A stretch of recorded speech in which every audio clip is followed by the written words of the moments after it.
This is the story of a woman who lost everything: her husband, her dignity, even her name, until a silent stranger gave her something no one else would: space to survive. You're listening to Her Mother-in-Law Shaved Her Head and Left Her to Die in a Blizzard, but a silent stranger changed everything.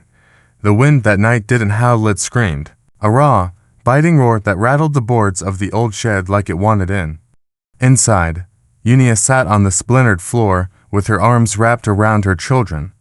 Ruthie was only 4, Tommy barely 6, and both were trembling so hard their bones seemed to shiver louder than the wind. Unia didn't cry, not when the shears dug into her scalp, not when her hair, once long and dark, fell in uneven tufts around her bare feet.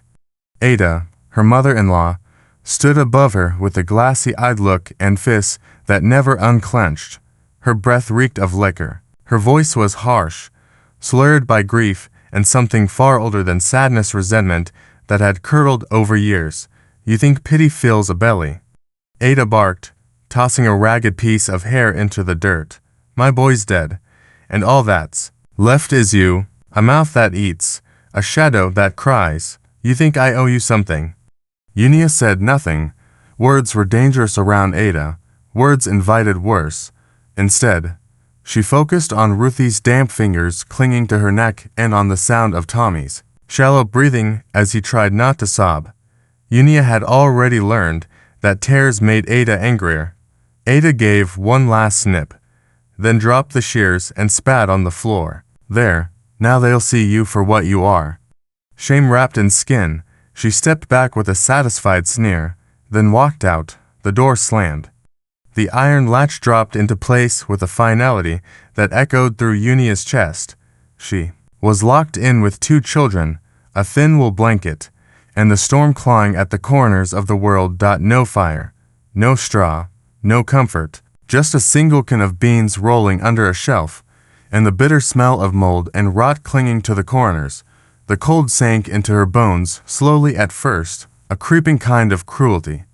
Her scalp stung where the shears had bit. Her knees were stiff, her fingers numb. Unia didn't move. She had learned how to starve, how to hush the screaming in her belly, how to lie still and let time pass like smoke. But the children, they hadn't learned. Tommy coughed, sharp and dry. Ruthie whimpered, trying to bury her face in Unia's chest. Unia pulled them closer and began to hum. No melody, just breath and sound. The memory of lullabies from a time when her world was whole, before her husband was lowered into the earth, before Ada's kindness had soured, before the snow became her enemy. She used to love the snow. It had once meant sleigh bells and warm bread and nights with candles flickering near the window. Now it was just a cruel weight, a silent killer. The storm grew louder. The shed's beams groaned. The wind rattled the door like it might tear it off its hinges. And in that moment, Unia let herself imagine the worst: wolves, freezing to death, a slow fading into sleep with her children in her arms. It would be quiet. It would be over. But then hoofbeats. They were faint at first, steady, deliberate, a rhythm to calm for panic, to certain to be lost. She pressed her face to the crack between the boards. At first, nothing but swirling white. Then, movement. A man on horseback, broad-shouldered, wrapped in a long coat flapping in the wind. A coiled rope hung at his hip, and behind him, a fence post dragged through the snow like a crooked tail. Unia ducked away quickly, heart pounding. Was it one of Ada's cousins? A drifter? A trapper? Someone who wouldn't care what became of a widow and 2 children? Her hand trembled as she pulled Ruthie tighter. Then a knock. Just one. Not frantic, not forceful. Then silence. The door creaked open a few inches. Unia's breath caught. Her voice had long since dried out somewhere during last winter, when hope had frozen solid. A shadow filled the doorframe. A man stepped inside, careful, as if not to scare a deer. His coat was crusted with snow. He didn't speak. He didn't reach for them. Instead, he knelt down, unstrapped something from his shoulder, and rolled out a bundle of coat, folded. Next to it, he placed a strip of jerky.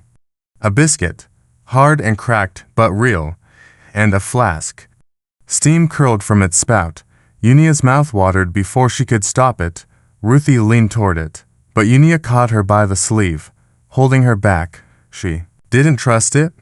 But the man didn't push, didn't insist. He stood again, looked around the shed like he was measuring the sorrow in the air, and spoke 3 words. Ain't right this. Then he left. The wind returned to fill the space where he'd stood. Unia stared at the food, untouched. The children, huddled close again, but this time there was something beneath their trembling curiosity. A spark.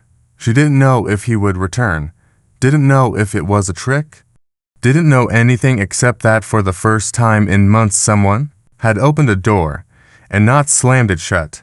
By the time morning dulled the sky to ash, Unia hadn't slept. She'd held the children close all night, their tiny bodies curled around her like leaves clinging to a frozen branch. The shed walls still moaned under the storm's weight, but inside, a new kind of silence took root, something uncertain, cautious, and waiting. She hadn't touched the food. The man might return. He might not. And if he did, who would he bring? Unia had lived long enough to know that men often gave with one hand and took with the other. But when the door opened again, it was only him. Same long coat, same snow on his shoulders. This time, he brought a horse with 2 saddlebags and a wool cloak folded over the horn. He didn't say anything at first. Just stood in the doorway, letting the cold spill in behind him. Then, slowly, he looked Unia in the eyes. It wasn't a stare. It didn't dig. It simply acknowledged her, like he was seeing a person, not a pitiful sight. She blinked, suddenly aware of how she must look bald-headed, dirt-streaked, skirt torn, holding children who had been born into more sorrow than safety. And then, without ceremony, he held out his hand. She didn't move. She had trusted hands before her husband's, the midwife's, Ada's once upon a time. Everyone had let go. But this man, he didn't press. His hand stayed open, steady. Ruthie moved first. She reached up tiny fingers to callous palm. He lifted her like she weighed nothing. Then Tommy stepped forward, face pale but curious. The man didn't smile, didn't say a word. He simply turned and waited. Unia stood slowly, the blanket falling from her shoulders. Her knees ached. Her heart thudded like a drum in her ears. She didn't know what she was stepping toward, only what she was leaving behind. She took his hand. Outside, the wind had calmed. Not gone, but gentler, like it had seen enough cruelty for one night. He placed Ruthie in the saddle, then Tommy, wrapping the wool cloak around their shoulders. Then he turned to Unia, motioning for her to ride behind them. She hesitated, glancing back at the shed. The door hung open now. Snow drifted in across the floor. Her hair, what was left of it, lay in scattered piles. Her past. Her shame. She didn't look long. She climbed into the saddle. The man adjusted his grip on the reins, one arm looped around to keep them steady, the other guiding the horse through the blizzard. They didn't speak. Not through the frozen woods. Not across the drifting field. Not even when the wind lashed at their faces, or the snow clawed at their boots. But Unia felt something shifting. This wasn't rescue. This was retreat. And for now, that was enough. The ride took time, hours, maybe more. When the landscape finally shifted from storm to slope, Unia saw it low in the valley, like a forgotten word, whispered between trees. A cabin. It wasn't big, just a squat thing made of dark logs, its chimney puffing thin threads of smoke into the gray sky. A barn leaned nearby, its roof half-caved. A chicken coop crouched behind it, missing boards, but it stood, and in the dead of winter, that was a miracle. The man helped her down from the horse, but didn't touch her unless he had to. He carried Ruthie inside, then returned for Tommy. When it was her turn, he opened the door and waited. Inside, the air hit her like a slap, warmth against frozen skin. The hearth still held coals. He stirred them with a stick, added wood from a stack near the wall, and soon, orange light flickered through the room. He unrolled a bedroll in one corner and nodded toward it, not at her, but at the children. Unia laid them down gently, Ruthie, curled into Tommy's side, both already drifting into something like sleep. She sat beside them, spine stiff. Her fingers were cracked, her face raw from wineburn, but she stayed upright, alert, watching this man with every ounce of fear that still lingered in her bones. He didn't speak, didn't move much either. He poured water into a dented tin cup, handed it to her. She took it, hesitated, then drank it. Burned mint and vinegar, maybe, or something wilder. But it cleared the frost from her throat. She meant to ask who he was, or where they were. Instead, the first word out of her mouth was, "Why?" He looked at her then, really looked. There was something behind his eyes, gray like river stones, heavy like packed snow. "Didn't look right," he said simply. Then, he sat in the only chair and stared out the window as if watching for something only he knew to fear. That night, Unia didn't sleep. She lay on the bedroll beside her children, staring at the flickering firelight. Every pop of the logs made her flinch. Every gust of wind outside twisted her gut with memory that the man never went to bed. He just sat, boots tapping the floor every now and then. He didn't speak, didn't ask. And that frightened her more than if he had. She memorized the room, shelves of tin plates, a broken rocking horse, dust in corners. A rifle hung over the door. The silence wasn't empty. It was waiting. By morning, he handed her coffee, black and bitter, but warm. He gave Tommy a sliver of cornbread, and Ruthie, eyes wide and tired, whispered, "Thank you." The man blinked, almost smiled, then left the room. Unia watched him go. She didn't trust it, not yet, but something inside her shifted like a door. Long frozen shut, creaked open just an inch. The next few days moved like smoke, slow, curling, fading in and out of moments Unia could hardly name. The blizzard had passed, but the cold remained. It clung to the corners of the cabin, froze the water in the trough out back, and pressed itself into every quiet pause between footsteps. Unia didn't ask the man's name again, and he didn't offer it. He was just him, a presence more than a person at first. He didn't smile, didn't speak unless there was something to say. And he never asked her to explain how she ended up nearly frozen in a shed with 2 children and no future. That silence unsettled her more than questions would have. She moved through the cabin cautiously, as if the floorboards might scold her. She scrubbed plates without being told. She folded and refolded the same threadbare blankets. She checked Ruthie's feet each night for signs of frostbite, whispered soft things into Tommy's hair as he fell asleep. She didn't know why she was still there. She only knew it was safer than where she'd been, and he, this stranger, let her stay. On the 3rd morning, she found him at the woodpile, with Tommy at his side.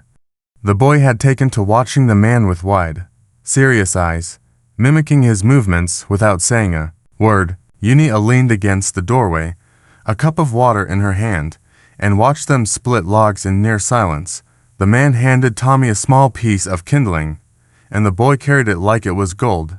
Later that night, as they sat near the fire, the man tapped his chest. "Boone," he said simply. It took her a second to realize he was telling her his name. "Wesley Boone." She nodded, lips tight. She still didn't say hers. After all, what good was a name when someone could take it so easily? When Ada had shaved her head, it had felt like she'd peeled off the last part of Unia that belonged to herself. The name didn't feel real anymore. It felt borrowed, but Boone Wesley didn't push. His silence wasn't hollow, it was patient. Like he was giving her the space to grow back into herself. The children trusted him faster. Ruthie giggled the first time Wesley showed her how to carry eggs without dropping them. The sound startled Unia. It had been so long since she'd heard her daughter laugh that it felt like a ghost brushing past her ear. Tommy followed Wesley everywhere, even into the barn. He didn't ask for stories or games. He just walked beside the man as if he'd always belonged there. Unia watched from the porch, arms wrapped around her waist, unsure what she felt. Grateful? Yes, but afraid, too. Afraid of what came next. Afraid that something this quiet, this still, couldn't possibly last. On the fourth day, it happened. Unia stepped outside and saw them wagon tracks, fresh and deep, leading away from the barn toward the creek. They weren't Wesley's, and they weren't hers. She turned fast, slammed the door, and bolted it shut. Her breath caught in her throat, but she forced her voice steady. Someone's been here. Wesley looked up from the stove, unbothered. Barrow. Maybe. Who? Clem Barrow. Storekeeper. Old. Likes to snoop around after storms. Something. In her chest twisted. She knew that name. Ada used to whisper it after church, her voice low and conspiratorial. Unia's pulse quickened. You think he told her? Wesley didn't answer. He just stood, pulled on his coat, and stepped outside, but this time, he didn't move slow. His stride was sure like a man who remembered how to fight. Ruthie clung to Unia's skirt. He's coming back, right? The girl whispered. Unia swallowed. I think so. Hours passed. Unia didn't light the fire. She didn't move from the window. She stared into the white, waiting for Boots. Or worse, when the door finally opened, it was Wesley, alone, snow on his shoulders, a tin of salt in one hand. No, tracks past the hill, he said, dusting himself off. But gossip moves faster than snowmelt. She stared at him. What do we do? He looked her in the eye. Be ready. Ready how? Pick a name. She blinked. He shrugged. People. We'll ask. Best if I got something to call you? Unia's throat felt tight. She looked at the fire low, but steady. At her children, curled together on the floor. At the mug she had drunk from, the chair she hadn't dared to sit in yet. The space she hadn't asked for, but had been given. Unia, she said quietly. He nodded once. Nothing more needed to be said. That night, they ate potatoes and silence. But the silence had changed. It didn't press on her anymore. It waited. It listened. It made room. Unia didn't sleep easily, but for the first time, she didn't dream of wolves, or storm winds, or Ada's voice slicing through the cold. She dreamed of firelight and tiny Boots beside a woodpile, and the faint ticking of something broken, slowly trying to start again. The stillness didn't last. On the fifth morning, Wesley was sharpening his axe near the porch, while Unia braided Ruthie's hair inside. The small girl sat on a stool, humming to herself a tune with no melody, but all the rhythm of childhood. Unia's fingers moved carefully, slower than they once had, but steady. She caught movement out the window. A wagon. No dash worse. A figure trudging up the path. Boots thick with slush, posture cocky, voice already raised before he reached the steps. Clem Barrow. Unia froze. Her hand tightened in Ruthie's hair. He didn't knock. Just shouted from the muddy yard like he owned the land. Boone. You got something in there that don't belong. Wesley didn't react right away. Just leaned the axe against the wall, wiped his hands on a rag, and stepped down from the porch. Unia pressed herself to the window. Heart-thumping. Barrow waved a folded paper in the air, like it gave him authority. Sheriff's writ. Ada Calloway's. Got guardianship. Says this one here ran off half mad. Says she's scar and school children bald-headed and beggin' scraps. Wesley stood quiet. Unia expected him to raise his voice, to argue. But instead, he said evenly, Law don't scare me much. Barrow spat into the snow. You think hiding her here's gonna change who she is? She's nothing. She was left. Wesley stepped forward. What she was, he said calmly, isn't your concern. Barrow scoffed. She's a burden. She's a woman, Wesley said, eyes fixed on him like iron. Barrow's face twisted. He flung the paper down into the snow, turned on his heel, and stormed off, his boots dragging the slush behind him like a smear. Unia stepped out slowly, the door still swinging. Wesley didn't look at her, but she could feel at the weight of what had passed between them. Not romance, not yet, but something that settled deeper. Belief. That night, the children slept easy. Wesley sat near the hearth, boots off, sleeves rolled. Unia swept the floor. For the third time, it has to keep her hands busy. They didn't speak, but when he went out to the barn to check the roof, She laid his coat across the back of the chair instead of the peg. She didn't know if he noticed. She didn't care if he did. The gesture was for her, not for him. 2 mornings later, the true storm returned. Not wind, not snow. Ada. She stood in the yard like winter had called her back from whatever rock she'd crawled under. Her hair was pinned neat, her shawl heavy and embroidered, and her face a sculpture of smug rage. In her gloved hand, another folded letter. Unia stepped out before Wesley could. Ada's voice was ice. Did you really think you could hide from me? You belong to me. Unia said nothing. Tommy came to the door behind her. Eyes wide. Ada spotted him and smiled coldly. I've got papers, she said, shaking them. Judge signed. Harlow County. Wesley emerged then, wiping his hands on his jeans. I know every man on that bench, he said. Ain't a one of them would give you a claim on a dog, let alone a child. Ada's smile vanished. Take the kids inside. Wesley murmured to Unia, but she didn't move. She stood staring at the woman who had shaved her head and left her to die. You don't own me, Unia said, voice shaking. Ada barked a bitter laugh. You're still wearing rags. You still sleep on floors. Unia lifted her chin. No, I don't. Something cracked in Ada's expression, just for a second. Not anger, something else. Loss, maybe. You think standing here makes you something new, she sneered. I think I'm standing, Unia said.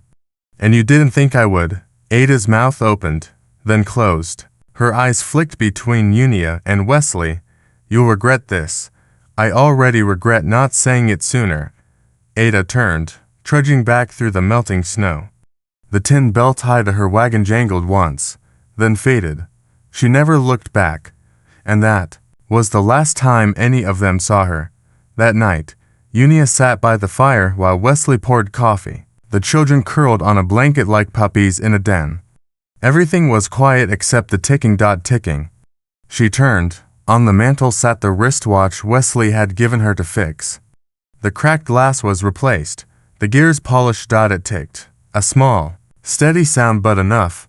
Proof that broken things could still keep time under the right hands. Wesley sat across from her in silence. Not watching, just near. Unia looked down, then up, and for the first time, reached for his hand. She didn't let go. Spring came without fanfare, plus the sound of ice cracking at the edges of the roof and the scent of thawed earth rising from the valley. Snow still clung to the shadows, but sunlight lasted longer, and the trees no longer moaned under their own weight. Inside the cabin, things changed in quieter ways. The silence was no longer heavy. It was soft, the kind that wrapped around you like wool rather than chains. Unia moved through the home differently now, not like a ghost, but like someone who had paid for her space with everything she had survived. She swept the floors out of habit, not fear. She stirred soup without glancing over her shoulder. She folded Ruthie's blankets slowly, carefully, because her daughter finally slept through the night. Wesley still didn't speak much, but his presence was steady. Boots at the door, firewood at the hearth, coffee on the table before sunrise. One morning, he returned from town with a bundle of eggs and a broken wristwatch. He placed them both gently on the table. Fix it, he asked, nodding toward the watch. Unia smiled. Faintly, I can try. The gears were rusted, the glass cracked, but the watch still had weight, like it remembered how to keep time if someone just reminded it. Like her. One chilly afternoon, a horse approached the ranch fast and hard. Unia stepped onto the porch, squinting into the light. A woman, not Ada, older, lean, sharp eyes, wrapped in a brown wool coat and riding bareback like she didn't need the saddle to hold power. She didn't wait for an invitation, just stepped off the horse, boots crunching the gravel, and strode straight to the porch. You're the one Ada left in the shed, she said, not cruelly, just plainly. She tells it different, you know. Says you ran, said it with tears in her eyes. Unia didn't speak. She's good at grief, the woman added. Wears it like pearls. Unia clenched her jaw. I didn't run. I know. The woman's eyes softened. Your scalp told me that. She left soon after. No name given. But Unia remembered her Miss Nettie. One of the few people Ada used to call a friend. Now she was something else, a witness. A voice in the town that might not echo lies. At market a week later, Unia stood beside Wesley as they loaded sacks of corn into the wagon. Barrow passed by, slow, watching like a snake through grass, still playing house. Boone. He called out, loud enough for everyone to hear. Wesley didn't even flinch. Still playing town crier?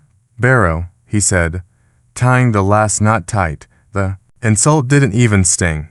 It just drifted off like smoke. On the ride home, Unia looked at Wesley. You don't have to defend me. He shook his head once. Ain't defending. Just correcting lies.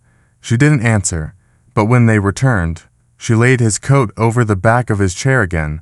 This time, he noticed. This time, he smiled. Then one evening, as the sun began to bleed into the mountains, Ruthie stood at the window and whispered, Mama, she's here. Unia didn't need to ask who. She stepped outside before Wesley could. Her skirts soaked in melted snow. Her bare feet pressed into the mud. Ada stood beside the trough, hair perfectly pinned, posture as rigid as ever, in her hand a folded letter again, her weapon of choice. I thought you'd run farther, she said coolly. Thought you'd hide better. You thought wrong. Unia replied. You made a fool of me, Ada hissed. You shamed this family. You always were too proud to know your place. They're my children, Unia said, louder. Even the one that wasn't Caleb's. I never asked forgiveness for that. And I won't now. Ada's mouth twisted, like she'd tasted ash. You think bare feet and flower hands make you holy? I think I'm standing, Unia said, voice rising. And you didn't think I would. Ada took a step forward, but Wesley was already at Unia's side. You don't get to erase me, Unia told her, eyes burning. No, Wesley said. But I get to choose what grows here now, and it ain't you. Ada stared at them both, her face unreadable. Then, slowly, she turned, walked back into the trees, and vanished. She didn't come back. That night, Unia sat on the porch while Wesley mended a harness. The children were asleep inside. The stars stretched wide above them, pinpricks of light in the velvet dark. She placed the fixed wristwatch on the mantel before coming out. It ticked now, faint and steady. She wrapped her arms around herself and watched the sky. She thought of the shed, of the wind, of the cold metal on her scalp. And then she thought of a hand held out without demand, of food placed on the floor without conditions, of a man who never once tried to rescue her, only made space for her to rescue herself. Wesley finished his work, his brow furrowed in the firelight. I meant it, he said suddenly. Every time I didn't say it. Unia looked at him. Then, quietly, she reached for his hand. This time, she didn't let go. Epilogue. A name begins. Cabin was never anything grand, but it held warmth. It remembered things. It listened when no one else did. And late that spring, beneath the watchful gaze of the mountains, something new began to grow, not loud, not fast, but true. Unia's name, once stripped from her by shame and steel, returned. Not shouted, not demanded. Just live. Sometimes, love doesn't knock on the door. Sometimes, it waits in the snow. And sometimes, just sometimes, it stays until you're brave enough to open it.